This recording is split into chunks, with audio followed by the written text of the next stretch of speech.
Good evening. And if you're just tuning in, you are listening to 105.3 and 107.7 to the Angel Rock on United Public Radio Network, otherwise known as UFO Paranormal Radio Network, or UPRN, out of the beautiful city of New Orleans. I am your guest, Lorilei Potvin. I'm a Canadian clairvoyant medium, a crystal Reiki energy healer, Akashic Records practitioner, spiritual teacher and mentor, and registered nurse. I'm also the co host of my second show called The Thing at the Foot of the Bed on Thursdays from 7 to 9 p.m. Eastern Standard Time with my amazing co host, David Hansel. He's an angel channel, incredible medium, psychic, spiritual teacher. He's got a huge following on TikTok. He answers many of your spiritual questions that people want to know, like what happens after you've died and all kinds of cool things. So I want to say hi to Jonathan Keyworth. We've got here already. We've got Sandra Sharp. So thanks for hanging in there. A few technical difficulties. A few things. First of all, be sure to check out our TV channel on Roku. We have a network channel on there. And when you want to find it, all you have to do is sign into your Roku account. You're going to go to the channel store. You're going to search for UFO space P as in paranormal. There's a drop down list, and you're going to look for UFO space paranormal and United Public Radio. And you can see many of our shows on the TV channel. Tonight, I'm not streaming there. I do that on Thursday nights with David and I's show, The Thing at the Foot of the Bed. But there's all kinds of incredible programming on there, different types of shows. So be sure to check that out. Now, if you want to join in the chat so I can see you, I know a good portion of our audience is audio only. But if you want to join in, head over to UFO Paranormal Radio, either on Facebook or YouTube. I'm also streaming to my own profile under Lorilei Potvin, which is public, and my YouTube channel, which is the Angel Rock with Lorilei Potvin. Also, it's streaming on Canada's Most Haunted, UFO Undercover. There's a couple other, I think it's Central, the Centralist. There's quite a few. So you can, if you head over there, we can see your comments and you can join in the conversation. Because if you've been here before, welcome back. And if you haven't been here before, welcome. And as you know, both of my shows are very audience driven. I always say we wouldn't have a show without all of you. And I'm very thankful for all of you being here. Also, it's Canadian Thanksgiving here in Canada. So happy Thanksgiving to all the Canadians that are out there celebrating. But if you like what you see, please like, share, and subscribe. Also, tell all your friends and family, because there's something for everybody on this network. This network's been around for over 25 years. We stream multiple shows live daily. And when we're not streaming, the archive server is going. So there are all kinds of different shows and guests and hosts. We have new hosts and new shows always coming. So there's something for everybody. I'm going to give y'all a reminder that I'm working behind the scenes. Halloween night, we're just getting the details sorted out. We're going to be having a network Halloween party. I believe it's going to be just after the kiddies go out trick-or-treating, but hopefully we can get as many of the network hosts on the panel. It is so much fun, so look forward to that. We also have a Halloween party coming on October 26th on The Thing at the Foot of the Bed with David and I. We've got some stories already. We may be doing a panel. We're still working out those details. I'm also doing a night before Halloween, October 30th. And so it's just going to be a little old me, but I'm hoping I'm going to have some guests that can attend as well. And we can do a bit of a panel also. We got to live it up big here for Halloween, right? We're the UFO Paranormal Radio Network. Now, I have a returning guest coming here tonight, sitting across from me patiently. She's incredible. I want to read her bio. I've got to put my glasses on for that one. I wear my cat ears and celebration and my Halloween stuff. I love Halloween. Love it. You too. I love Christmas as well. But you know what? The holiday season starts. I only wish we celebrated Thanksgiving when you guys did, because it's crazy. We never know when Thanksgiving is. And we end up celebrating like you all do in the United States anyways. And of course, then not that Thanksgiving is about Black Friday, but we've got Black Friday everything here. We should just do it the same time as you guys. So this is Julie Jeanne Bassett. She's an animal communicator, She's a pet medium, an energy healing practitioner, and she is incredible. I have used her myself and intend to keep on doing so because, boy, is she incredible. She's also a shamanic practitioner. Her passion and her service to humanity is to help resolve physical, emotional, and behavioral issues in their companion animals. Her passion and her calling is to help resolve destructive behavior, which she helped at our house, anxiety and stress in animals, while cultivating a stronger connection between pet parents and their beloved companions, and utilizes many different techniques to do so, and she does. She works on all three levels, the physical, the emotional, and the spiritual levels, which is so important in this field, and only does what is requested by the animal companion or as is guided by spirit. Over the years of employing these techniques on her own animal companions, she has come to learn that other pet parents were going through similar struggles and knew she had the tools to be able to help between a pet parent and their companion animal, and it's her calling. There are too many pet parents who are struggling with health and behavioral issues in their companion animals, so she helps them by communicating with their pets and through various energy healing techniques to resolve the issue at hand. Welcome, Julie. I'm so glad to have you back on here. So glad to be back. Oh, we've got Sandra. She says already, my cat Diego came out of the other room, vocalizing all the way to say hello too. Oh, Diego. And Jonathan, he shared to his JK47 page. I want to give him a shout out. He is a host on, my mind just went, Talking with the Source. It almost went blank on me here. Talking with the Source with Robin of Halfern Paranormal and AJ Capasso, who is amazing. I've been on their show many times, so be sure to check that out. He also has his own show where he communicates with the other side using ITC or intertrans communication. And he's actually gotten some pretty powerful, incredible messages, including working on the Alan Greenberg case. You know, I try to shout that case out every week when I can, at least twice a week. If you're not familiar with the case, please look up gavinfish.com. This poor woman was murdered, and I'm going to say murdered, 11 years ago, and it was labeled as a unaliving, we'll say, just because we're on YouTube. And the evidence, as I've often said, and I say this with no disrespect, you would have to be, I'm sorry, I'm going to say an idiot. And I'm not calling anybody an idiot, but when you read this case, you tell me this poor woman was stabbed 10 times in the front, 10 times at the back, right, upper back and neck. And so 20 wounds in total. And two of those wounds, I don't know why there is not a bigger focus on this, because I think this would tell anybody, two of those wounds were received after she passed away, post-mortem. So I don't know any human being that could do that to themselves after they've died. And her family, Sandy and Josh, have been fighting for over 11 years to get the cause of death either overturned or get this case reopened. So if you can, please take a look at this. This family needs some attention to this case, as well as they've spent well over $500,000, and everywhere they turn, the door has been closed. Last thing I'm going to give two of my favorite channels a shout out to, well, actually three tonight.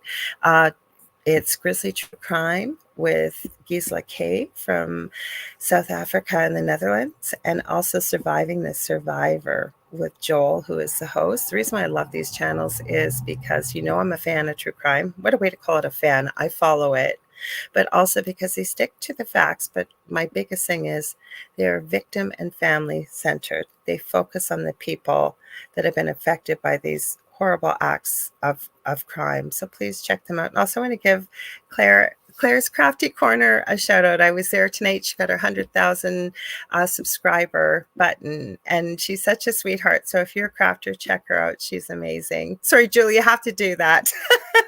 I have such great channels on here, and we all got to shout one another out, right? Absolutely. Okay, so Jonathan told me the exact name. Sorry, John. It's Targeting with the JK47. That's Jonathan's ITC channel. He's got some incredible communication with Ellen, actually, in spirit through the devices, and many more He's one of the best. I actually did some work with him behind the scenes one night, and he really does get some incredible communication. We've got Chris Binder who says hello. We got Z Sun Dragon. He says hi all. Kevin, I received your stories. Thank you. I've told you all before. If you've got some spooky stories, you've got some pictures, whatever you got, send them in for the Halloween shows. So I think we got all the fancy stuff out of the way, all the stuff we need to talk about. So the reason why I had Julie back on, never mind what an incredible animal communicator she is also working on, I think you're almost at the end of your course, aren't you, for shamanism, Julie? Last 2 weeks. I was thinking about you today. So let's talk a little bit about that work for you. I also put if people had questions or whatever, and, brought up about the animals as well, because I know that's also a big part of your work, obviously. Absolutely. But let's talk about the shamanism. What got you into that, and, about the course and what that entails, and where you're going to be when you're done in 2 weeks. Well, I've been getting nudges for quite some time, and I finally sat down and watched a webinar that Alberto Villoldo was doing on his energy healing course, and I had chills all up and down my body for that full hour. And so, besides all the synchronicities that had been happening before, that just told me I needed to do it. And so I signed up for the course. Okay. It was quite a bit of money. I bet. But I was able to get a scholarship, thank goodness. Oh, nice. I mean, I still had to pay some, but it wasn't nearly the full amount that they were requesting. So I got the scholarship, and it has just been an incredible journey. I have learned so many techniques. I've helped so many people already, because I've been doing some free sessions just to get some testimonials and some practice in. Plus, we have to submit a certain number of case studies with each technique that we're learning, or the main techniques. And I have helped so many people. One person, and I'm not a doctor, I don't play one on TV, but one woman was so relaxed, and she'd always had high blood pressure. She went to the doctor, and, it was like the day or two after the session with me, and she had them repeat her blood pressure because it was so low. And it had gone down so much that she didn't believe it. The doctors didn't believe it, and they kept repeating it. So did it maintain that way, like you, or would that require? We're going to get into the bulk of the work of that, or it was just because she went and it made such a huge difference for her that it was so astounding? I haven't been in touch with her since then, because life gets in the way and things like that. Absolutely. But for that period of time, at least, because I think it was a couple of days after where she had the appointment, it was that low. Because she had been so stressed out, and I think she was recently retired, but she was still stressed out. But it relaxed her so much. And that was just an illumination, which is the bulk of what we do. But there's so many more techniques I could have done on her and have done on other people. In the class, we've been practicing on each other. I've always had some lower back pain. I had back surgery back in Me too. 2017. And because of some jobs and stuff, I've been abusing my back, and so I've had the lower back pain. Somebody did some work on me, and it's gone. Like permanently gone, you find? Well, it hasn't come back yet. Maybe I'm going to be coming to visit you, because boy, oh boy, I say to anybody that thinks I'm off having a good time, I hurt my back when I was 16. I said, I really don't know what it's like to be pain-free. I'm 58 now. And I don't usually talk about it because I don't need pity or, first thing people say, and it's so kind, but they'll say, oh, I'm so sorry, or how do you do it? And you know what? That's not, it doesn't, you learn to cope with it. But the ideal thing would to be free of it. That would be the amazing thing. Because I say, as a nurse, but then again, you know what? Maybe I always say things happen for a reason. I wouldn't be doing what I'm doing if I was still working full time as a nurse. So, but I could still handle being pain free doing what I'm doing now. Absolutely, absolutely. And like I've even adapted it to animals. My stepmom has a service dog that was diagnosed with bone cancer in his front leg. Mm-hmm. He was limping and having issues. When I communicated with him, I asked him what his timeline was, and initially he said 1 to 2 months. And so I did several sessions with him. He quit limping. He told me he was pain-free. And then his, timeline went up to 2 to 3 months. And then I did some extractions on him, where I removed some energetic bullocks from a past life. And now his timeline is 11 to 12 months. Wow, because what I want to get into this a little bit deeper, but I was going to add with you, I do crystal Reiki and I do therapeutic touch and things like that, which is such a misnomer because you don't touch the person, you work with somebody's energy field.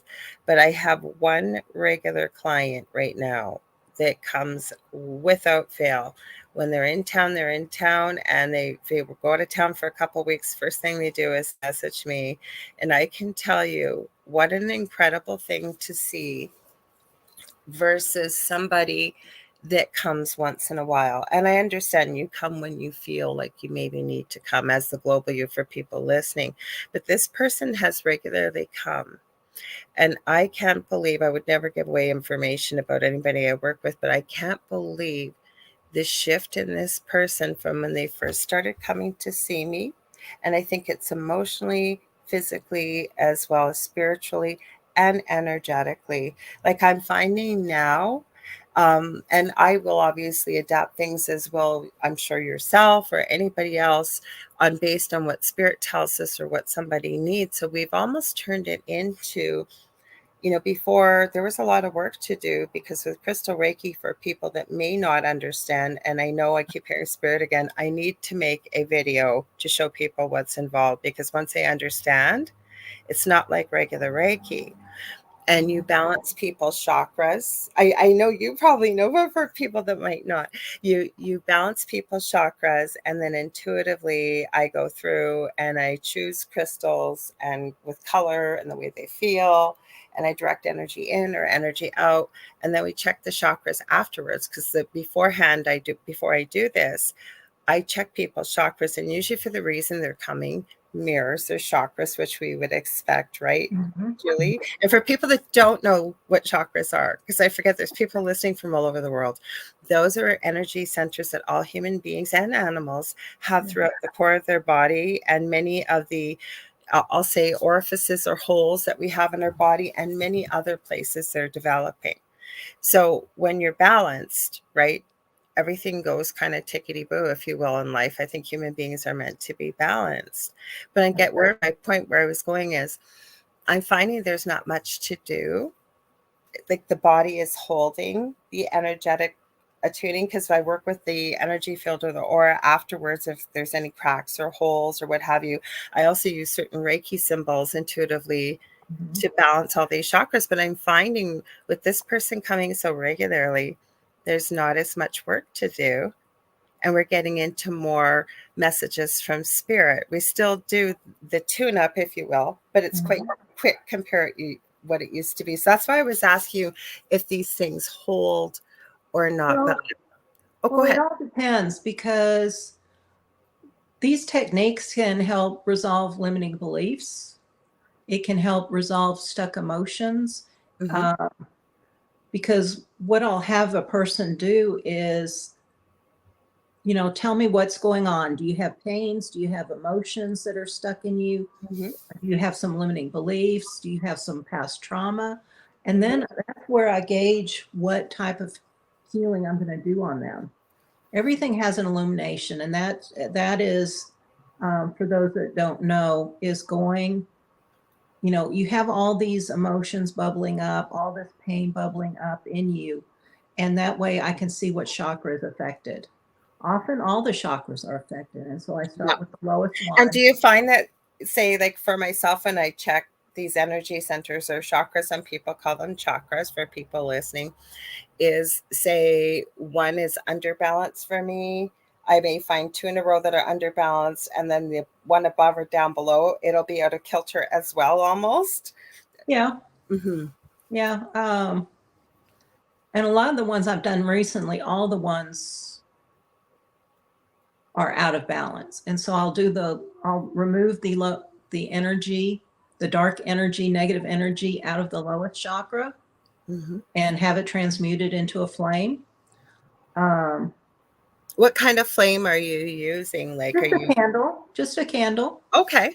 Well, let's back up here. Okay. So, even if you had to use myself, I'm good with that. Or if you want to just talk about it briefly, whatever you want to do. But okay, so somebody comes to see you and Mhm. they've got an issue. So, if can you walk people through this, sort of what it would look like? Like you may have to break down, like you said, illumination or what to tell people. Okay. Like, why would people come, for example, and what would you do? What does it Well, look like? I'd first talk to them, find out what's going on in their lives, what types of issues they're having. One person was having issues with a family member. Hmm. Um, Others were having pains in their body. Others were trying to get rid of like limiting beliefs around money or fear. Okay, Uh, well, I'm going to stop you there. If you're okay with it, I'm going to ask you. Okay, so that's something I'm still working on. I am aware for myself that I have limiting beliefs, and I know that I do, and I'm working on reversing that. Are you comfortable with that? Would that be okay? So people could kind of hear and see what that might look like quickly? um, You don't have to do a session with me, but you can use me as an example, is what I'm saying, if you want. okay. Well, what I do first is I'd open up my Viracocha, and that is tapping into my eighth chakra, which is universal light or Okay. universal energy. Okay. I would open up my Viracocha around you. I would Okay. have already opened up sacred space. So See how fast anything, that's going to go now? So just using one so person. Yeah. so Go ahead. anything that you said would be confidential. So I put Absolutely. that reassurance in my client. Because a lot of people have problems with money, right? And All right. trying to get things to work. That's why I brought that one up. So, And normally that's the root chakra hmm, is out of balance. yeah. And so we have these healing stones. They're called kuyas. Oh, And, so can you tell me more about that? um, we get three kuyas and initiate them with each direction of the medicine wheel. Okay. And Can you tell so, people what the medicine wheel is too? I'm sorry, because we're going to have people listening to this going, what are these ladies talking about? not a problem. The medicine wheel is a way of healing. It's based on Native American medicine, Hmm. energy medicine, and there's different archetypes. Like the serpent or snake is in the south, the jaguar is in the west, the north is the hummingbird, and then the east is like the eagle or the condor. And Okay. so there's different healings that happen each one. And Okay. in my class, we went through each part of the Okay. medicine wheel. I think I Um, have a deck. That's why I'm going to grab it. So go ahead. and Yeah. and um, so we're healing ourselves as we go along and we're learning all these techniques. Okay. And so what I do is explain to you all the different techniques that I might be using, Hmm. because we talk about your problem, and then I'd have you choose one of these kuyas, whatever one you're drawn to. So do they look like crystals or are they actual stones? They're actual stones. I love it. Okay. And then you would blow 3 times hard into that stone when you had all these emotions gurgling up. So do I have to be in front of you then to do this? I can do it remotely. I was going to ask because I usually can. Okay, good. Okay. Yeah, I have a cloth that I lay down. And so the person, and I've got different crystals to represent the different chakras. Mm-hmm. And so after you blew 3 times into this crystal, I would, or this kuya, the healing stone, I would ask you to lie down and get comfortable and relax. Okay. And I put, I talk to you, I'd have you breathe, I'd have you imagine different parts of your body relaxing, and just breathing and just relaxing. And then I would put the kuya on your root chakra. Well, first I'd open up your root chakra, put the kuya on it, and then I would tell you to imagine all that dark energy, all those emotions, all that pain that you're feeling in your body going into that kuya. And then I'd use my rattle or my hand to remove it and put it into a flame for transmutation. While I had you open, I would also see, once I've removed all the dark energy from your root chakra, I'd remove the kuya, and then I'd scan your body and see if there's any energetic remnants of things to be extracted. And it could be, I've pulled out a scarf from somebody's throat that was having trouble speaking their truth. Okay. I've removed bullets from my stepmom's service dog, because that's how he died in a previous life, because he was a police dog in a previous life. So now these are energetic, obviously, right? Energetic. A lot of times it's remnants of energy from when we died in a previous life. Okay. And I've had people with a rope around their neck and tied to like an anchor or a cinder block. Mm-hmm. I've had boxes removed. Oh, what's that about? Like a jail or dungeon, or?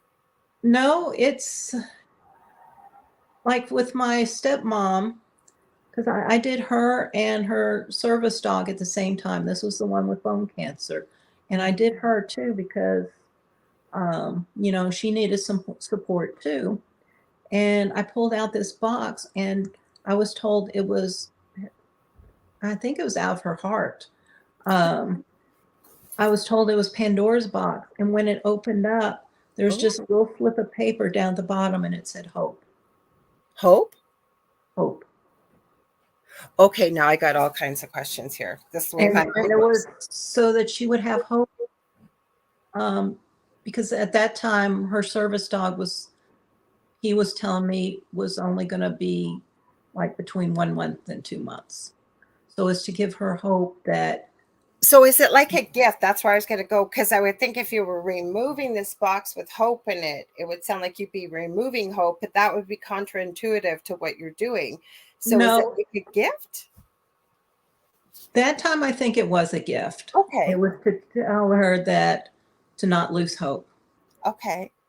To give her back that hope. Yes. Right? Because people here, right, we all tend to put like physicians or people of higher authority like that, right? If a doctor tells somebody you only got a month to live, just working in the medical field, you see it quite often that if that person truly believes it and has lost all hope, especially, it's going to be a month almost to the day, right? Right. Mm-hmm. So hope's been taken away. And her seeing that gave her hope again. Oh, I love it. Okay. And then I've had another box that had joy on it because she wasn't getting enough joy in her life. Okay. And it was a reminder to get some more joy. And I've removed arrowheads, I've removed daggers, I even removed like remnants of a fetus from somebody's uterus. Oh, wow. Can you It's tell a little bit basically more? through psychic surgery. Oh, that's so funny you said that because I was thinking about this as you were talking. I'm thinking, this kind of sounds like psychic surgery, which I have actually had done before. Do you want to Yeah, tell people what that is for people that don't know what that is? it's just energetic surgery where you energetically go into their energy field. And I use a turkey feather as a knife. And so I'll slice. Crazy stuff happens in a good way, but I'm going to tell people, if you don't believe in this, I can tell you I've had it done a couple times by different practitioners. It is like, one time it was like a psychedelic trip, the colors and what have you. Another time, the energy was so powerful. This person had like a Chinese lantern. It was spinning and moving. Like, you could just palpably feel the energy. Another time, the first time, that was crazy. There was a lot of work to be done. It really is interesting and very effective, isn't it? Absolutely. Mhm. And there's also something called a soul retrieval. Mhm. When we're traumatized, when we're little, Yeah. a piece of our soul goes off and hides.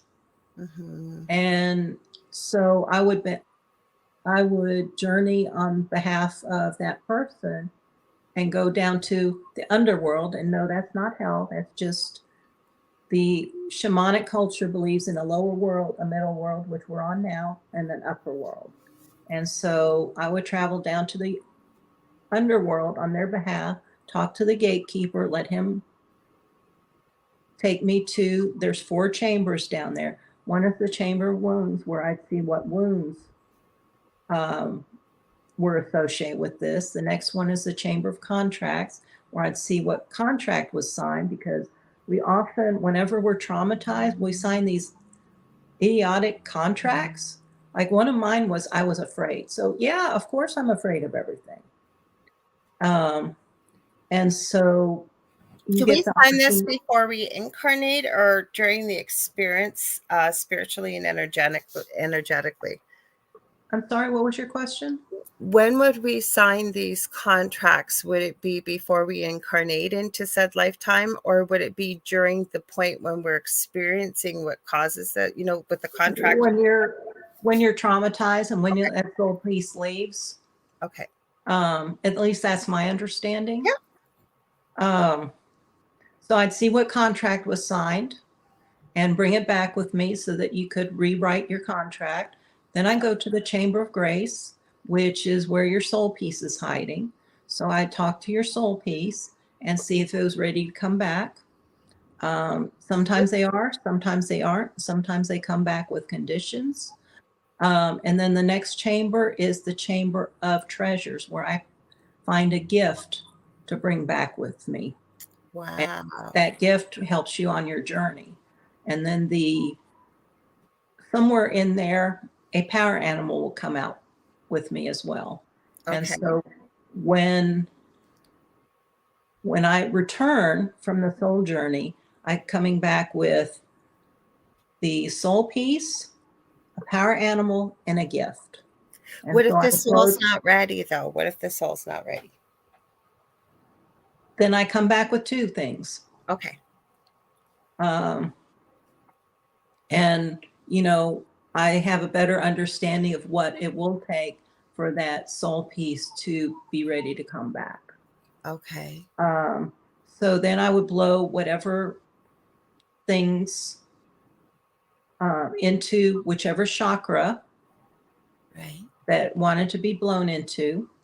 And then it's incredible because and then I'd finish up the illumination. I would um, pull white light from my Wiracocha and highlight or replace any dark energy or any voids. I'd Okay. fill it up with this bright white light. I'd fill up any places where I did extraction. I'd also look for cords to be cut or um, feeding tubes, which is generally to an institution where the where it's sucking all your energy out. Kind of like my muggle job right now, but you know, that's the way it goes. Can it be people too that are sucking your energy, or would that just be the cords? Usually that's a cord, but it, Yes, I said cords. it Okay. could be a feeding tube as well. Mm-hmm. And then I would close up the chakra, make sure all the chakras are spinning and rebalance all the chakras. And then I would tell them to, you know, start feeling your fingers and toes. When they're ready, go ahead and open your eyes. And when they're ready, go ahead and sit up. And then I would tell them the different pieces that I brought back with me. Mm-hmm. You have to find 3 different objects, and they blow that essence into it. And they ask questions of these different items. Okay. And when they blow into the essence of that object that they found that's going to represent it, mm-hmm. they're going to put it down. We're going to talk about what questions they want to ask. And then when they pick it up again, they embody that piece.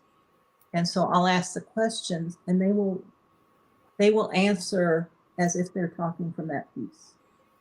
Okay. And it's just incredible, because they're channeling that piece, and they're answering the questions and telling the person. I mean, it's just incredible, some of the information that comes out.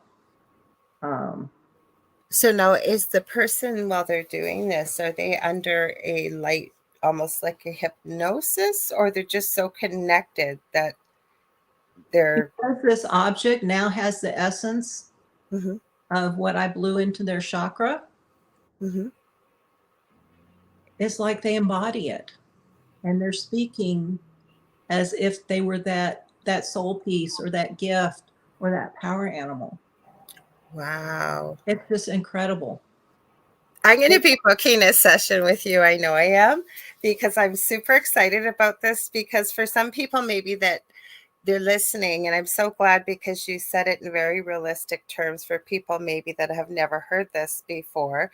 And I know there's going to be naysayers out there. They're going to say, this is just crazy. But my question to people listening who may think it is, if you've tried everything else and nothing else has worked for you, why wouldn't you give it a try? It's no medication. There's nothing but spending, what does it take, about an hour to 2 hours, Julie, or how long does it take for a session? It just depends. If I'm going to be doing a journey, if I'm going to be doing a soul retrieval, I like to allow at least 2 hours.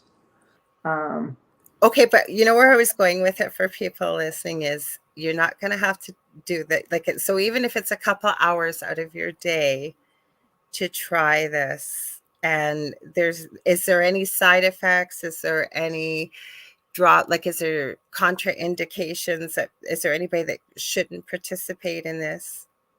Not that I'm aware of. I exactly. mean, you might be a little sore from the psychic surgery just for a day or so. Mm-hmm. But other than that, no. What have you got to lose? That's what I always say to people who will hear things and be very closed-minded. What have you got to lose, right? Why not try it? Because I know, and maybe it's just the people I've been running into, but I see it, I hear it, and it's not just people I'm talking to. Right now, people are finding life difficult financially, and I understand why. But my point is, there is enough to go around. There is enough all around. And we've been told there's not enough of this, or there's not enough of that, or can never make more money, or can never do this. What if that could help you heal whatever, maybe those are just limiting beliefs. Mm-hmm. I was just going to say limiting beliefs. Those are all just limiting beliefs. And I mean, there's other things I can do too. I'm interested in the blood pressure, the health, and I'm sorry, we don't talk about what we're going to talk about. I just go where, before I do a show, I always tell people this. And I mean, if I have to do some research, I do, but I'm genuinely interested in people and their stories, and just like we're talking now. But before I do a podcast, I always say, okay, Spirit, where are we going to go with this? Because Spirit knows who's going to hear live and who's going to hear the replay. So what do you do, like with the blood pressure, for example, or even if you want with an animal? You don't have to go through the whole session, but like, That was just an illumination. Okay. That was just the basic illumination, no extractions. It was one Okay, of what's an my first. extraction? Huh? What's an extraction? We're the psychic surgery. Okay. You know, and we've been learning so many techniques in here in this course. I can now do a 7 chakra illumination or illumination. Wow. Which is often done prior to somebody passing away. I've learned how to do death rites. There's family constellations, like if you're having a family issues with a family member, or if you are like, there was, I had this done for me as part of my healing, but there was something going on with my family line, kind of like a family curse, where we were all afraid to love. And To love? To love, Okay. because we'd been betrayed and all this stuff. And so I've healed that family line. So there's things like that I can do. There's like dream interpretation I've learned how to do. It's just incredible. So how long was this course, Julie? It's 6-month course. Okay. I'm in the final 2 weeks, and then after that, I become a certified shamanic practitioner. I love it. Love it. Love it. Now, some of the things you've talked about, I've just done this myself. I would never call myself a shaman, obviously. But what my point is, many of the things you've talked about, and I wouldn't use the same technique as you, obviously, because I'm not aware of all that, but like soul retrieval, or there were a few other things you had said that I think, oh yeah, I've kind of pulled that into a healing session, right? But what I love about this is, like you said, it's not just one thing. There's so many different techniques. Like, I'm very interested, for example, and this is a big topic that David and I talk about on the thing at the foot of the bed, and it's curses. Now, I adore David. People love when we have in-depth conversations. You know, he believes, and we're all entitled to our beliefs, obviously, that there's not anything really dangerous or negative out there, or curses. So can we talk a little bit about curses? Like, what are you taught about curses? I do believe in them, but I also believe that curses, like say somebody's told you you're cursed and you really believe it. I believe that Spirit is giving me this saying, which is, what we perceive is what we believe, and it becomes our reality, right? Because we're creators. Yeah, absolutely. So can we talk a little bit more about curses? Like, what were you told about them? And like you said, you had a familial curse. Do you get to the root of the issue? Or I just use that term. It's a pattern? how our parents. I believe in curses because I have seen people that believe in it and what can happen to them, Yeah, because like attracts like energy. So regardless of what the label is or the semantics of it, right, it happens. right. And like my parents learned from their parents, and their parents learned from their parents. And so these behaviors were passed down from generation to generation.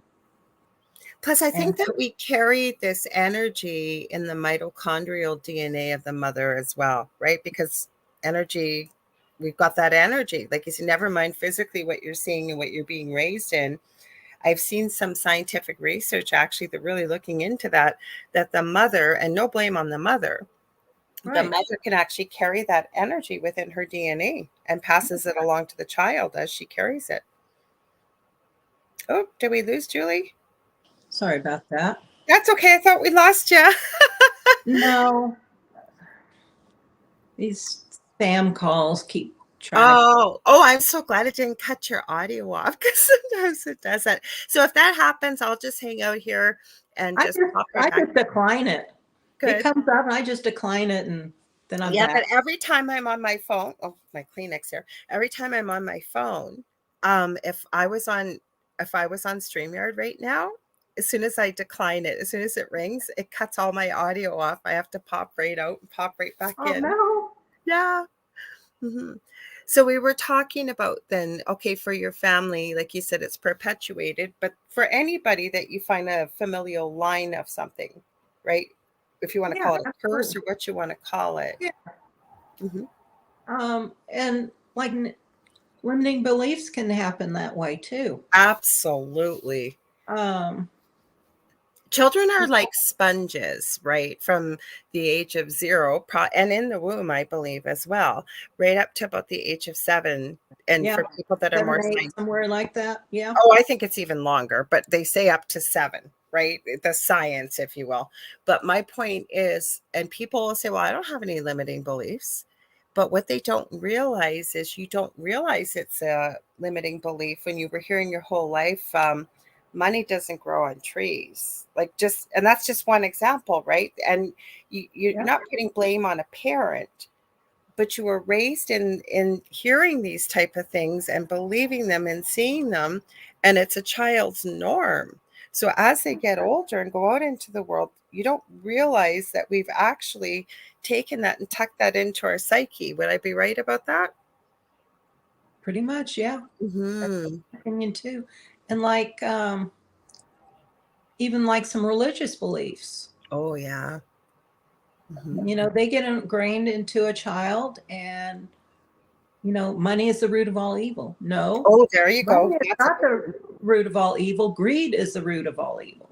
hmm Things get misconstrued. Um, the abuse of money is the root of all evil, but and power. and power. I think you were right about the greed because people don't realize that that's what that is. Like, and I always say I try to remind myself not to be judgmental, but what people, I've often asked, people that are making billions and billions and billions of dollars. And again, I'm trying not to judge, but when is enough? Like you could never hope to ever spend that money in an entire lifetime. Like, True. A lot of those people also will use that money to help others, if to they make do, I think it's donations. incredible. Mhm, And, we are all, abundance is our birthright. We're all meant to be absolutely. abundant. Mhm, But why aren't we all? Because we have these limiting beliefs. mhm. That's true, and I never have a problem with people that are very philanthropic with the money that they have. Like David and I, my co-host, I don't know, I don't think you've met David No, I Hands up. haven't. Have you? No, I No. haven't.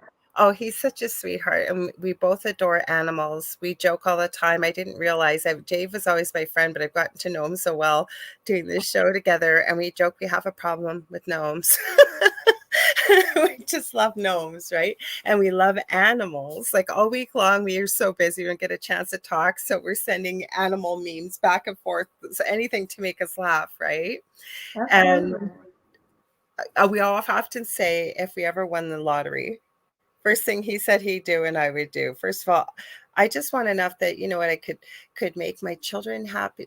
They're looked after. I have a special needs adult son. They knew he was happy and healthy and would be looked after when I'm gone. But anything over and above that, I don't need $3,000 purses or whatever. That's just stuff, right? But David and I Absolutely. said almost at the same time we would open an animal rescue, right? Like use that money for good, or people that needed help if you could help them, or One of my goals, if I ever win the lottery or whatever, yeah. is to open up a um, hospice for animals. So no animal has to die alone and Oh, not Julie, feeling that love. just about brought me to tears. And it's such a good way. Oh, what a beautiful idea. Because I'm so passionate about hospice care and terminal, palliative care. I worked in that, and I did a lot of stuff out in the community. And on most of these shows, I say I'm so deeply blessed to have been there hundreds of times at the beginning of life, working in the NICU. Actually delivered many of my kittens at my own house with when my cats before we moved, and found them beautiful homes and what have you. So where I'm saying going with this is, so out in the community, I always say I'm so deeply honored and grateful to have been included to be there as my patient, and their family have chosen for that person to journey back home, if you will, at the Yeah. end of life, and to spend that time. But we don't think about animals, do we? No. And that breaks my heart, because what really touches me, I love watching animal stories and things. And when somebody sees it within their heart to take in maybe a 15 or 16-year-old animal that may not have much time left, but they're able to feel that love and be loved and cared for. How incredible is that? I would just love to go to an animal shelter and take their oldest animals and Mm-hmm. give them, Mm-hmm. some love and spoil them for the rest of their lives, Oh, however long or short it might be. my neighbor's dog, he's ill. They don't have a lot of money, but this dog is so cherished and so loved. And he is just skin and bones. And he's about 9 or 10. And his poor owner, because he received him for Christmas, and he's a quiet man, but he walks the dog every day, and I keep seeing that poor angel, and I just send him love every time I see him, because the poor little guy, he can barely walk anymore, and he's so thin. He's loved and cared for, but it's so hard, right? I know, because we're human beings, because animals know when it's their time to go, don't they? Often they do. Hmm. But look what happened with you using your healing, right, as a shamanic practitioner. That, and I understand that the choice was between your mother-in-law's service dog and source energy and their journey here. But look what happened, right? Isn't that a beautiful thing? From 1 month they were expecting to 2 months to now it's been 11 to 12 months. They're still Yeah.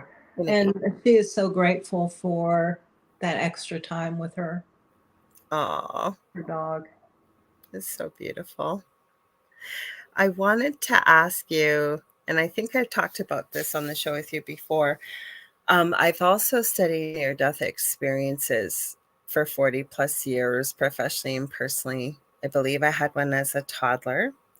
But what really perked me up is when I heard you talk about before somebody passes, to be able to work with the chakras and all that parts before someone's, as I call it, transitioning back home. Can you talk a little bit more about that work and why that might be very beneficial for somebody?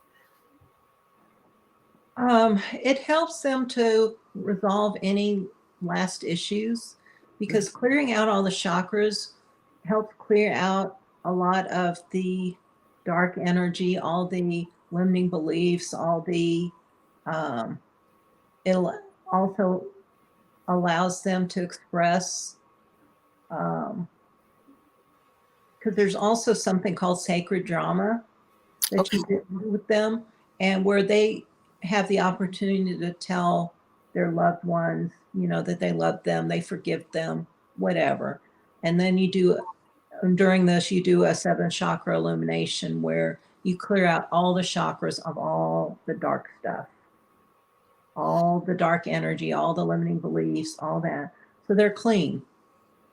And then, So almost like when a baby comes in, and I'm not calling somebody that's leaving a baby, but almost like leaving like they came in. It is what spirit sort of showed me. Is that kind of like what it's about, or am I wrong about that? well, yesterday, my classmates and I practiced spirit death. Okay. Or actually spirit flight, where we did the death rites and sent somebody off. So what are the death rites for people listening? And hi, Lockbeard. I'm sorry. I'm so intrigued by all this. I'm like right close to the monitor. Welcome. Nice to see you here. Go ahead. Sorry. Well, it's not really death rites, but it helps send them off. We basically call it death rites, but basically it's unscrewing their chakras. Okay. And lifting up their energetic body and sending them off. Okay. But we were practicing that. But since we're still alive, we're able to pull the energy back in and put them, screw the chakras back. But I mean, it's incredible. That's the first time I've ever heard that. Sorry, that's the first time I've ever heard that. Unscrewing and screwing the chakras. Sorry, go ahead. Yeah, it's like opening up all the chakras, and once you open up all the chakras, the spirit can leave the body.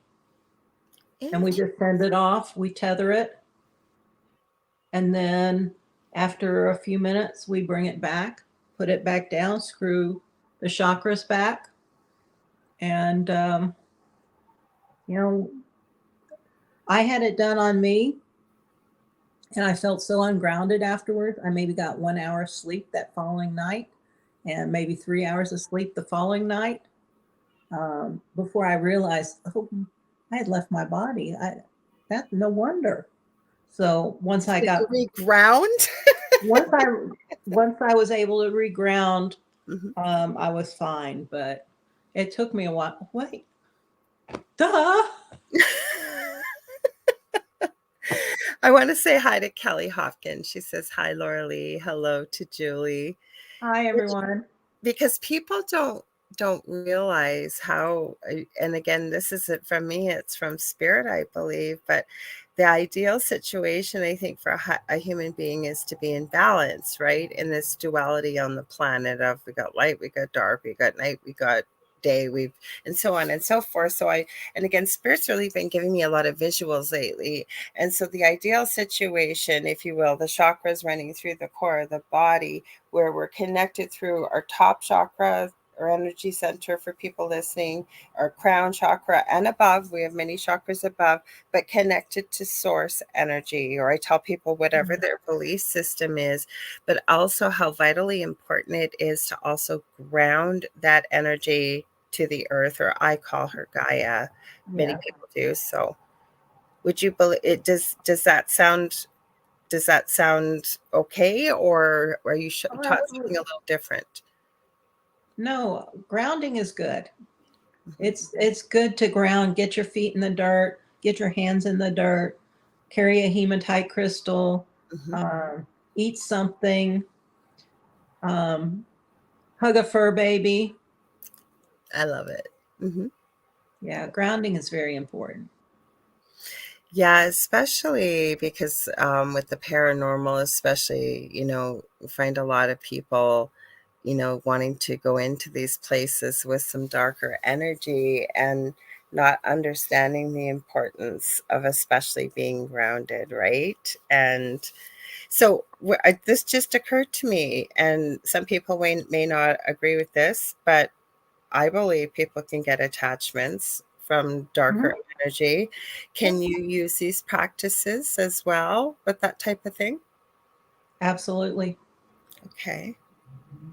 So again, I guess it would go with what you've been sort of taught by assessing the situation, obviously, and then sort of what you're directed from spirit as well, or what would that look like? Not going through the whole session, but just kind of generally. Both. I mean, when they tell me what's going on with them, I'll assess the situation. I will check for any feeding tubes, cords. There's 2 different extractions. There's like a liquid extraction or a crystalline extraction. With the liquid extraction, I pull things into this crystal, because I can pull entities into this crystal, and Wow. generally they say the liquid are newer entities or energies, and the crystalline are older, but that's not always the case. Oh, I've got so many questions. Oh my gosh.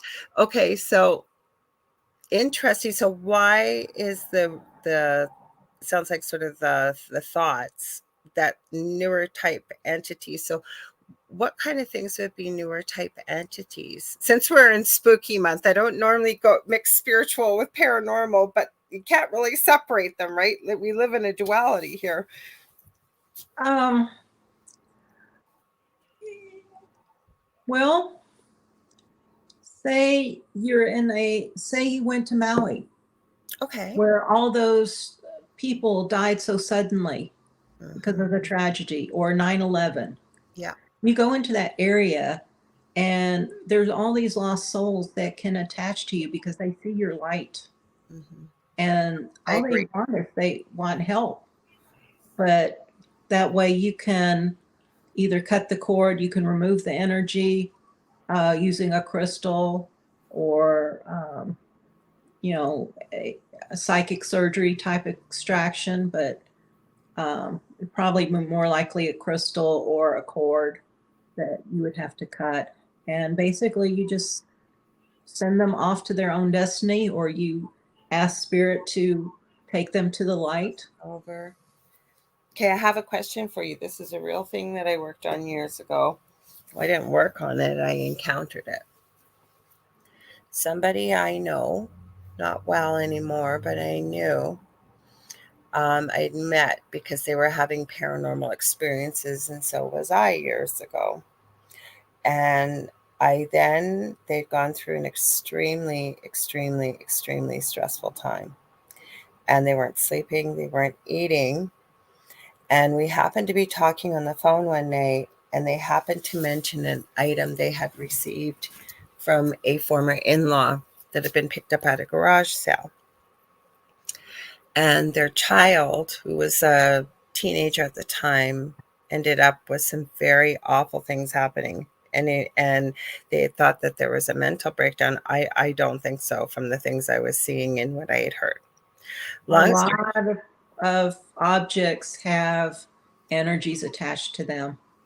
because that's where I'm going with this. They happened to mention they were mirrors, and they kept these mirrors under their, we'll just say in their bedroom underneath something. And I had said, why did you never mention that before? And they said, I hadn't thought of it.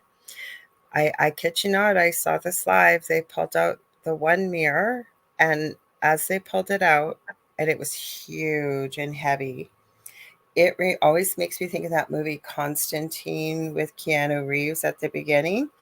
This mirror, I it was a rectangle, it had to be about 4 feet long and about 4 feet, probably 3 or 4 feet wide. And in the center was a large hole, and the cracks went out to all four corners of the mirror. And then what happened, they pulled out the second one, but before they did, this water bottle came flying out from underneath the bed. This is all live. I'm not making this up. Long story short, this person could not say the word angel, God, Jesus, anything remotely close. And the things I saw, if I had not witnessed with my own eyes, one of the most beautiful, loving souls I've ever met, this human being. This was not them. I never want to look in the eyes of another human being and see that type of evil or what they could do with the look. It wasn't them. They were levitating on the camera.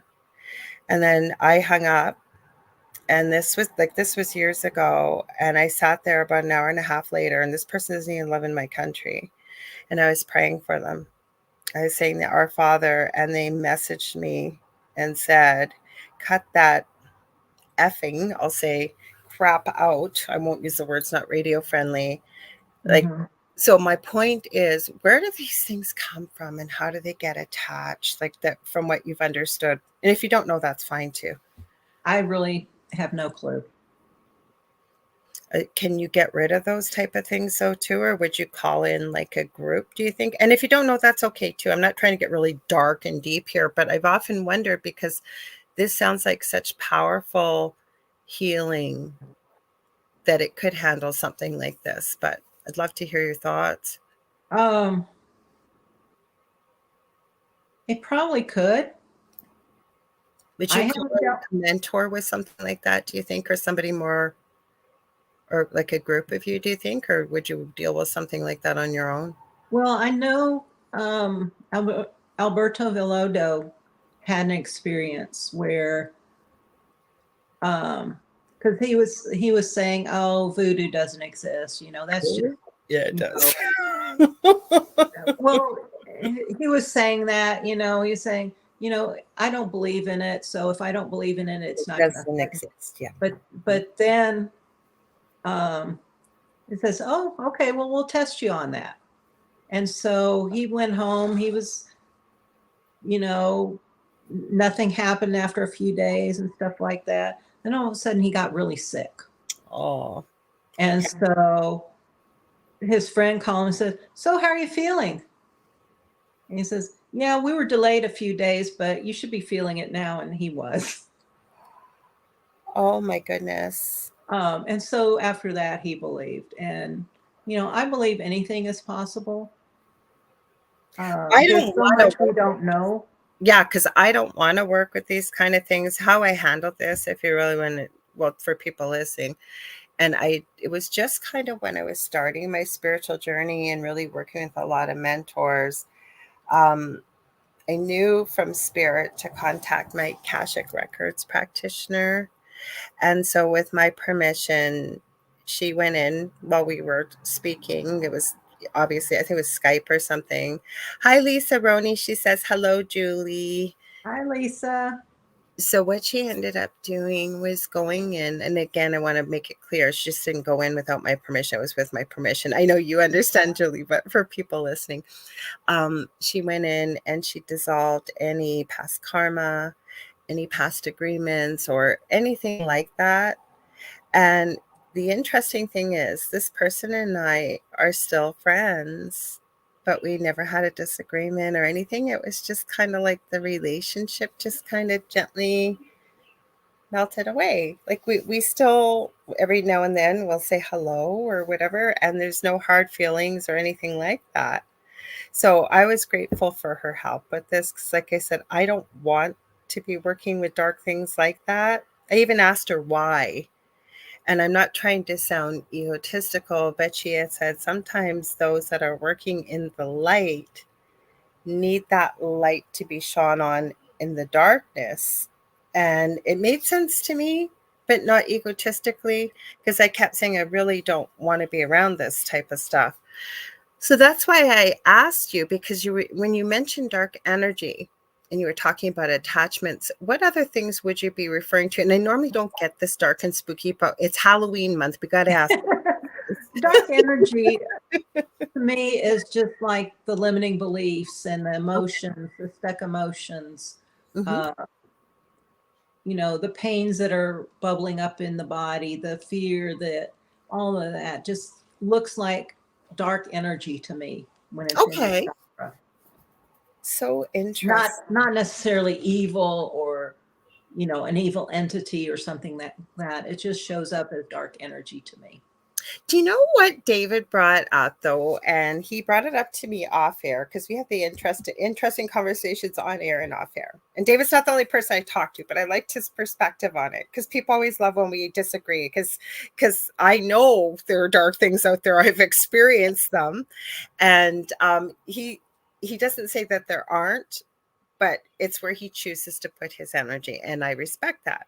But he had said, speaking of evil, he said, what if we thought about it this way, Laura? He said, it's almost like the word normal is what I said to him in response, but he put it this way, that it may seem evil to me or to you, but to others that may not be evil, or say it was an ET, or say it was a darker type elemental, or whatever it may be.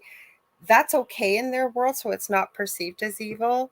We're perceiving it that way. So where I went with, in like when I was in university for nursing, when we were learning how to chart, like write our daily whatever about our patient, right? It was called charting. And I know you may know that, but again, for people listening, we were told never to use the word normal. And how many years later, 38 years or whatever, I still remember, because what's normal to me may not be normal to you, may not be normal to the person down the street, right? So I don't know. Well, What do you for think? me, I worked in the lab, and so Oh, so if you the understand. values were within normal limits, yes, it was normal. If not, it was abnormal. Yes, but then you have a scale. You have something to Right, measure it with in right. the lab. I get that, because they'll give you from, say, I know our blood sugars are different than yours, but in Canada, normal blood sugar is 3.0 to 6.9 to 7.0, right? I know it's different in the States. You guys are like the hundreds and something to the 300s. I remember that. But you have a sliding scale. So that makes sense, right? Normal, abnormal. But Mhm. otherwise, like say somebody's got a wound, right? You can't say, well, it looks normal to me, because my normal may not be your normal, because you have nothing to gauge it by. That's true. Mhm. I agree with that. But I thought with evil, that was an interesting perspective, because it's sort of like depending on who is perceiving it. It made sense to me, anyways. I don't know. I think, though, generally, as human beings, most people, not all, but most people sort of know what's not good or what is evil, I would think, wouldn't you? I would think so. Yeah. Yeah. So we have a hey from Facebook user. I don't know who you are, and I know many of you have done this already, but if you haven't, and I always say I'll highlight you, I'm not trying to embarrass you, but just so you know, we don't know who you are. So you can go to streamyard.com/.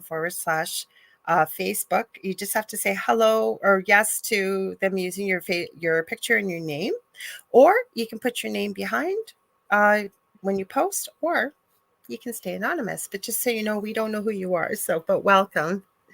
So, well, this conversation is flying by. I knew it would. That's why I said I had to have you come back. I have so many questions, and I'm going to tell you guys all about it, because I am going to book an appointment with Julie next payday. I'm booking an appointment because you helped us so much with our cat, Sophie.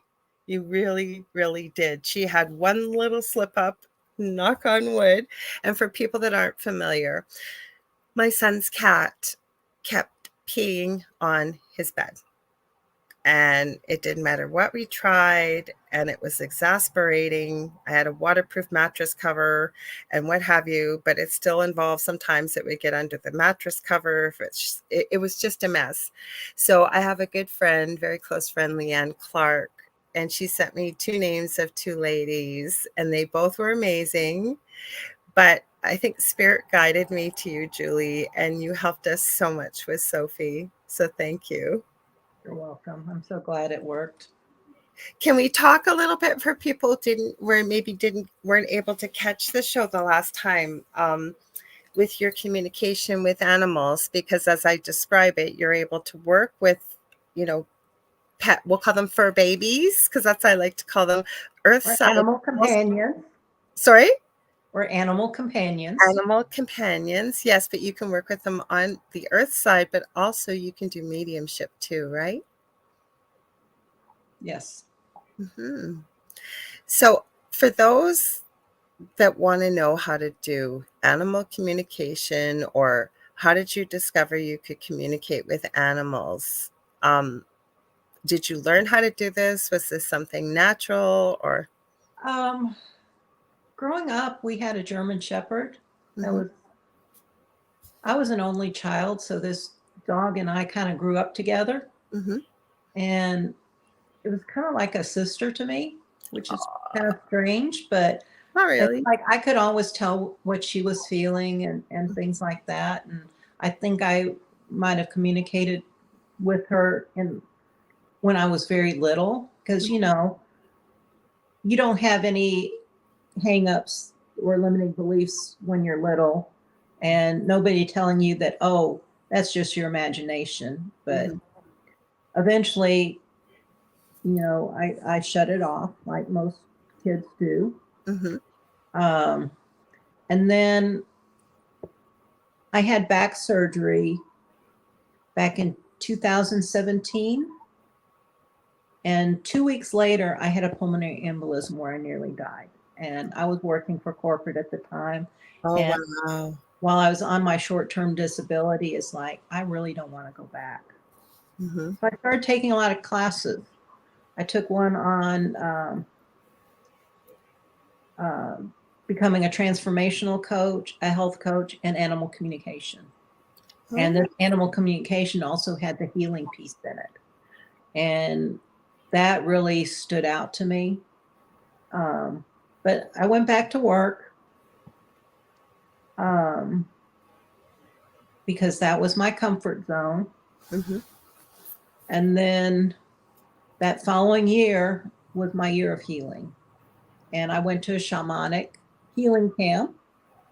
Ooh. When I came back on my 30-year anniversary. 2 days later, I was asking my narcissistic husband of 30 years for separation. Good for you. Mm-hmm. Found an apartment that weekend. And then the following Thursday, because I was going to move out that following weekend, I got laid off from my corporate job. Oh, my goodness. Luckily, they gave me a good severance package. Mm-hmm. But it's like, I can't go back. Mm-hmm. I'm not doing that. And I'm not going back with my Yeah. now ex. Mm-hmm. So everything just started falling into place. And I really loved the animal communication. I started taking some additional courses and doing a lot of practicing. Because you got to practice to get your confidence up and Absolutely. make sure your ego mind isn't getting in the way. Right. So yeah, that's how I ended up doing it, and I just love it. I just love talking to the animals. I love helping the pet parents, the pet guardians. Well, Lisa Roney says Julie is the best, and I agree. Actually, it just made me think of it. I know somebody I need to recommend you to because they've been looking for a good animal communicator, and I just remembered as we're talking because, the other thing I'm going to say, you took this shamanic camp, and look at the shifts that you made, right? Like, people don't realize how transformational these type of things can be, right? Like you said, your husband of 30 years after coming back and realizing, right? Yeah. Did you find it opened up like doorways that maybe you weren't sure about opening, or like, oh, I'm just going to ask, I wasn't going to, but do you think you would have left your husband had you not maybe started down this path at the time that you did? No. That's what I wasn't gonna ask, and I heard Spirit say it's okay to ask. No. As miserable as I was in that marriage, It's comfortable. and I didn't want to, because whenever I tried to talk to him about anything, he would just get defensive and turn everything on me, just like a narcissist would do. And I couldn't deal with it. But something happened during that shamanic session where it gave me the courage to approach him. And I had got some great advice from the shaman about making it about me and not about him. So that's what I did. And I also got some good advice from my guides. And I was told I had a fairy and a wood gnome. As I said, I have a problem with gnomes. I've got gnomes on the brain now. I'm sorry. I love But fairies. another nature being, where I just asked them to make it easy. And so I asked them to make it easy for me. On our court date, my husband at the time didn't even show up for the divorce. So And did I make I gave him the house, and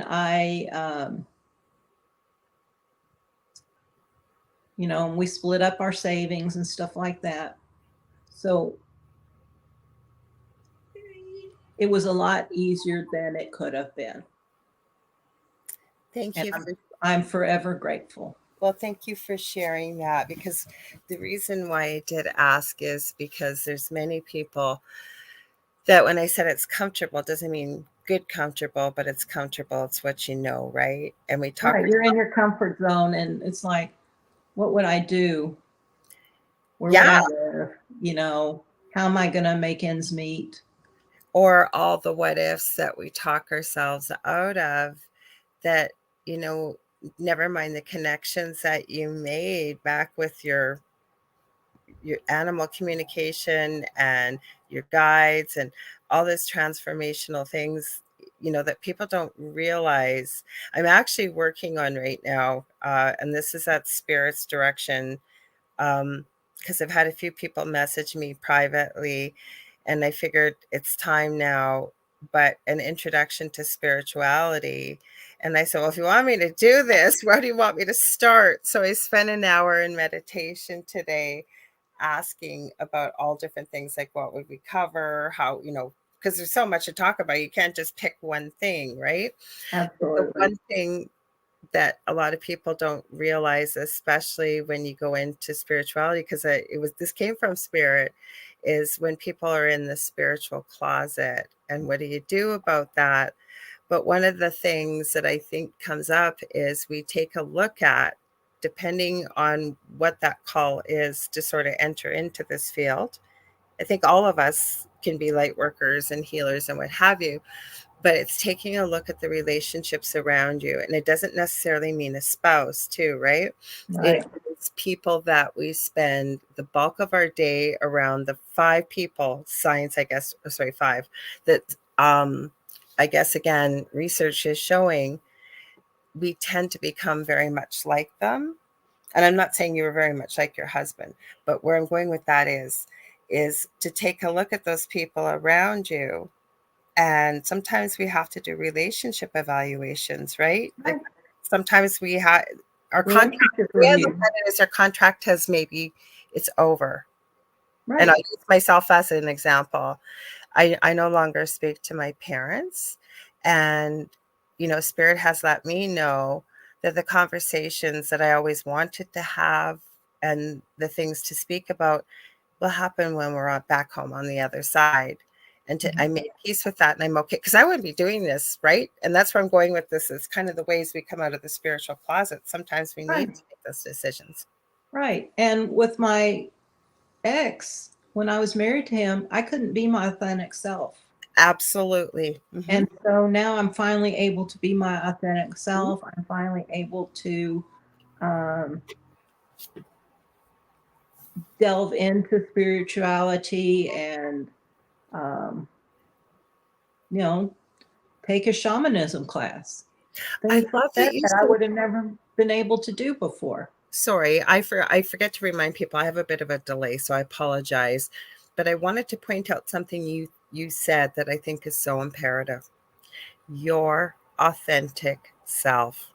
Because we do meet people in this field, and for whatever reason, and I'm not judging anybody, but when we have to hide in the closet or spiritual closet, we aren't being our authentic self, are we? Right. No.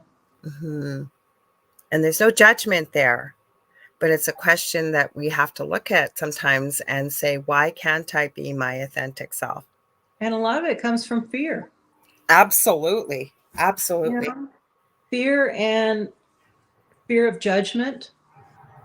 because a lot of the spirituality stuff isn't accepted by the mainstream. Absolutely. You know, I was living in the Bible Belt for a while, Oh, and wow. Hmm. that's why I moved. Because they would look at me like I had two heads. Hmm. Well, don't they say, and it took me a while to realize this, a few years, but really all there is love and fear. And I remember I've always got asked these questions, right? And when I was told this and taught this by one mentor I worked with, and I said, well, what do you mean fear? If somebody's really angry with you, or they're nasty to you, or they stab you in the back, or whatever they do, and they had such a beautiful way about explaining it from another person's perspective, about looking at when somebody's nasty to someone else, or stabbing you in the back, or angry, or whatever that is, when you boil it down, and if you could actually see people's reasonings, it all boils down to fear, doesn't it? Fear, and a lot of it is because you trigger them, Absolutely triggering. because there's something they see in you that they, They don't like about themselves. right. Mm. Well, that was another thing that came with that, because it was a 6-month course too, I think. And the other one was, what other people think of me is none of my business. And I remember thinking, what do you mean it's none of my business? Of course it's my business. I want people to like me. And then I realized, as you go on this journey, that you realize it is none of my business, right? If you're being your true authentic self, and you're coming from a place of love and not ego, and it's in service to others rather than in service of self, Mm-hmm. right? It's so, if somebody doesn't like me, or whatever they want to say, yeah, it's still going to hurt, but that's on them, really, right? If I, Right. mhm, And that's why forgiveness is so important, because it frees you. mhm. Yeah, it's a gift to It self. doesn't condone what they did, Right. but it releases you. And people, right? Because you'll hear people say, I'm never going to forgive a person. And sometimes it's a pretty hard thing to forgive, especially, like I mentioned at the beginning of the show, I do follow true crime. And when somebody's done something horrific to one of your loved ones, or, you know, Absolutely. how do you forgive that? Yet you see people that do. And I think you said something so important, Julie. You don't have to forgive what they did. You don't ever have to forgive that or accept it, but forgive them as a human being or a soul. And it's a gift I've always looked at to self, right? Mm-hmm. Because so many people that are in that bitter, negative space, and they're thinking about someone constantly and how awful they are, and all these thoughts that go through our head. And it's What just bringing you down and lowering your Plus, vibration. you're living rent free in your head. Most of the time, the other person hasn't given you another thought, right? Right. And I found the Hawaiian prayer, Ho'oponopono, Oh, I love Ho'oponopono. very Mhm. helpful in trying to help forgive different people. So if you've never heard of it before, if you look it up, it's a little hard to spell, but it's Ho'oponopono. I think Ho'oponopono. If you look that up, it is so beautiful.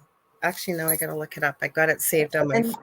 yeah, it's just 4 lines. It's I'm sorry, please forgive me. There you Thank go. you, I love you. There you go. Julie just did it for me, so I didn't have to look it up. And it's, And if you look on YouTube, look up Ho'oponopono, there's a lot of free videos saying absolutely. the prayer. Absolutely. We've got a few more minutes here. So I don't know if you got anything new and exciting coming up, or anything you want to talk about, or YouTube, or what do you got going on coming up in the next, say, 6 months or so? Well, Pushing the spot. I'm probably going to be doing another beginner animal communication workshop. It's going Are to be you? on. Now, I told you I was asking you about that. So I may be working with you, because I've been wanting to take one. Awesome. I'd Mhm. love to have you. Pardon? Generally, I do it on the weekend for 2 to 3 hours each day. Mm-hmm. The second day is a lot of practice. So you get to actually practice on some real animals, um, because it's often harder to talk to your own animal because you're so close and your energies are so enmeshed. So is Um, this online too, or is it just in person? no, it's going to be via Zoom. Yay. And you know what it is, though? You are so right, because I find it harder to do a reading for somebody I know very well, or, yeah, very well, It takes versus a lot of somebody. practice. Mhm. It takes a lot of practice to be able to separate what's yours and what's And there. what, absolutely. Um, and then I'm going to be offering my shamanic services soon. I'll I be was hoping posting. you were going to say that. That's why I just threw that in there. So when do you figure you might? Because like I say, I'm so excited for you. And I think this is incredible. You know, I'm going to be recommending you to people because I am. I already did a session with you for animal communication. I am definitely going, and I may take more than one. I understand that with healing, but I'm definitely going to book a session, at least one with you for shamanic practice. Awesome. Love Mhm. to, love to, I'd love to work with you. Oh, well, thank you. I'd love to work with you. Well, I already have worked with you. Like I said, I don't cry that easily, but I was in tears when you worked with Sophie because such beautiful things came through, and you definitely gave us some really beautiful messages from Sophie that I hadn't realized myself, and told us about maybe a tooth that we didn't know about, and really got to, I suspected what the problem was. And for people that have heard that I say I'm a psychic and a medium, I am standing in my own way with animal communication. And I realize it, if you will, a limiting belief, because my children have done it since the day they could speak. My eldest has told me different ways how to do it and still communicates. So that's why, Everyone has the ability to speak to animals. just Everyone has the ability. I mean, what I'm doing is not special. Mhm. I'm just like everyone else. I've just been able to open up my gifts, Mhm. and everyone can do it if they choose to. I keep hearing that from spirit. It's our birthright to be able to Absolutely. obviously connect, and animals too. Absolutely. Absolutely. But my shamanic services, I probably will. I actually started working on some of my testimonials and stuff like that, so I can start posting them. And I'm getting ready to do a coming soon post for my shamanic work. Okay. Um, so probably by the time I graduate, which is mid to end of the month, Right. I will start offering my services. Wonderful. And when do you think you'll start the animal communication course? I'm not sure, Mhm. um, because most of my focus right now has been I bet. on, on Shamanic, right? on doing all the shamanic stuff because this has been very intensive, and I've been doing a lot of practice sessions with my classmates and practice session with friends and family type stuff. Mhm. So yeah, once this course ends, I'll be able to focus on when I'm going to be doing that animal communication. But I will be posting it on my Facebook business page. Um, And I'm hoping you'll share it with me too, because I've got two groups on Facebook. I'd be happy to share it and talk about it when you're ready to put it all out there. You can certainly let me know. And just as I gave my favorite YouTubers a shout out, I'd love to be able to do that for you, Julie. Well, I'm hoping you're going to come back on anyways. I could talk to you for hours. I'd love to come back. This has been so much fun. I know, and if you guys know me, there's people here that know me quite well, and I'm so grateful for all their support every week. But that's how I am. Like I'm like, oh, I've got questions. And I've got so many more. Sandra just said, love you, ladies. We love you too, Sandra. Thank you, Kevin, were Sandra. you ducking out? I was so enthralled here. I didn't even see Z Sun Dragon. I know Kelly said hi, Lorilei, and hello to Julie. She did say that, but she said happy Thanksgiving and hope we had an amazing holiday. Well, it was quiet, but we had a good one. So, well, we're definitely going to do that. So, we only got a few minutes left. So, how can people get a hold of you? And please check Julie out. You guys, for animal communication, as well as, I mean, we barely scratched the surface with the shamanic healing. Would I be right about that, Julie? Some of the stuff we talked about? Pretty much. Mm-hmm. Mm-hmm. I mean, this is such a powerful healing modality. It just amazes me every time I work with somebody, the impact it has. I didn't even get into some of the questions I wanted to get into. That's why I know I got to have you back on. So how do they get a hold of you, Julie? Well, my website is www.juliejeannebassett.com or facebook.com/J Bassett Animal Communicator, or at Julie Jeanne Bassett for Instagram. I think I forgot to tag you. I just realized I forgot to tag you in that. She said that on Instagram, because I always promote the show on every social media and as you were saying that, I'm going, that's all right. I posted it on Instagram. So you know where to get a hold of her. I don't know why I keep hearing this. They want me to ask you this before I let you go quickly. Are you in the process of writing a book, or are you planning on a book? I don't know why, but they keep going, ask about the book, ask about the book. I've tossed the idea around a few times, but I haven't. That's all I've done. I don't know why. And I always joke that I have a naggy spirit guide in the most loving way, but they'll keep repeating it over and over. So that's why I All asked. right, Spirit, I get the hint. Yeah, that's what it is, I think. Because they kept saying, ask about the book, ask about the book. All right, Spirit, you need to tell me, what am I supposed to be writing about in my spare time? Well, they're showing me a few things, but we'll wait and see. I'll leave it up to you and your guides. I would never tell somebody what to do, but they wanted me to ask you. So I loved having you on here. Thank you so much for being here. I know we're going to have Julie back on. We are, everybody, I promise, because like I said, we barely scratched the surface. And I know that once you get into your own practice, we kind of develop our own rhythm and what we want to do and how we want to do it, right? So I can't wait to have you back on. Okay, so thank you so much for being here again. Thank you for having me. I had a lot of fun.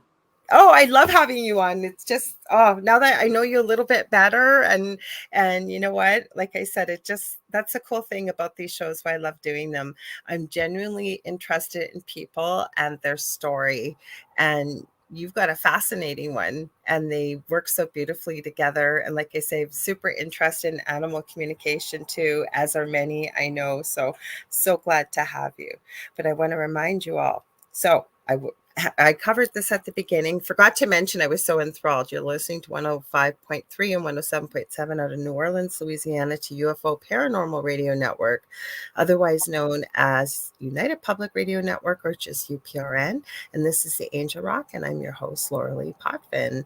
And if you'd ever like to get a hold of me, you got a show idea, guest suggestion, you'd like to book a reading, I also do healing sessions and mentoring, you can get a hold of me on Facebook.com/The Angel Rock. If you enjoy the paranormal, which I know you do, so stay tuned, because we got Philip and Julia Syracuse coming up next with the Horsefly Chronicles. I don't want you to forget also, if you've got stories, Kevin, Z Sun Dragon has sent me a couple really cool stories. We're going to be having a Halloween party on the 30th year on the Angel Rock. I'm not quite sure what that's going to look like. I'm hoping we might do a panel. If you all send me in enough spooky photos and stories and things like that, it might just be me. David and Hansel and I also will be here on Thursday with the thing at the foot of the bed from 7 p.m. to 9 p.m. Eastern Standard Time here we're doing a party on the 26th. So same thing, send those stories, pictures, and EVPs in. And then I'm working on it. I will hopefully have more firm details by Thursday. But apparently I'm setting up the network Halloween party, and I'm hoping we can have as many hosts as possible. We usually do if we do a party like this on Halloween night. So it's going to be a lot of fun. Thank you all so much for being here, Julie. It's an absolute pleasure. Thank you again for being here. And I want to thank everybody here who likes, shares, subscribes, participates in the conversation. We love having you here. Sending you all so much love and light. Lastly, happy Thanksgiving to all my fellow Canadians who are listening. And we'll see you on Thursday. Take care, everyone. Bye.